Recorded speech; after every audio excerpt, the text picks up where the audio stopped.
Hi, my name is Greg Palia. I'm with West Roofing Systems, and welcome to another edition of Whiteboard Roofing.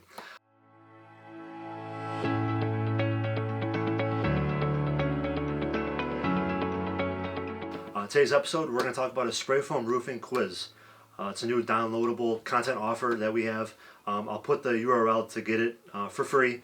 All we need is your email address. Like when you click on the URL, you go to a landing page, it'll ask for your email address, and I wanted to make this forward and very clear.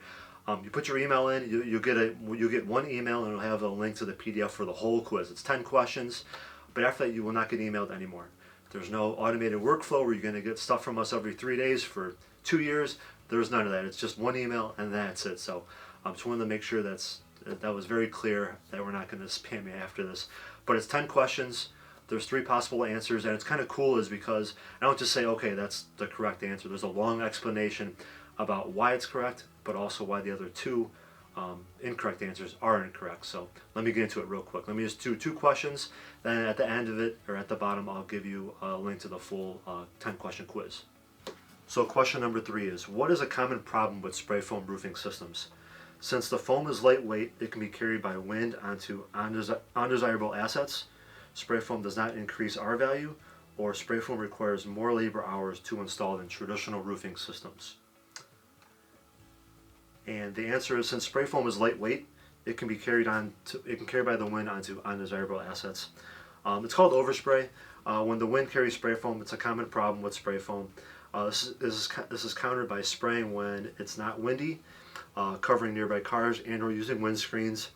Spray foam increases an existing roof's R value by 6.5 per inch of thickness, and spray foam is fluid applied and therefore doesn't get interrupted by penetrations, and it generally takes fewer labor hours to install than a traditional roofing system. So that's one question, and then I'll go to the last question on the quiz, which is not a substantial variable that can influence the cost of a spray foam roofing system. The number of HVAC units, skylights, drains, and ductwork that needs to be roofed around, the amount of wet insulation that needs to be removed and replaced before installation, or the size of a commercial roof. So which one do you think doesn't influence cost? And the answer is the number of HVAC units, skylights, drains, and ductwork that need to be roofed around.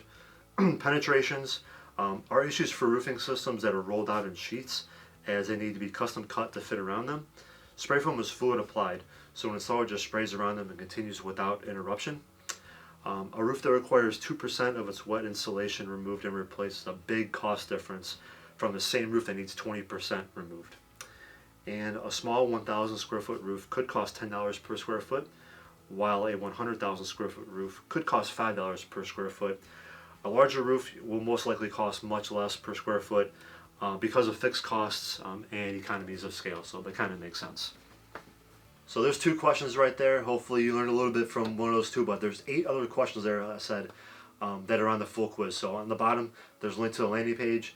Just click on it, submit your email, and I'll email you one email with the link to the PDF to the full quiz. So thank you so much for listening, and I'll see you next time. Thank you.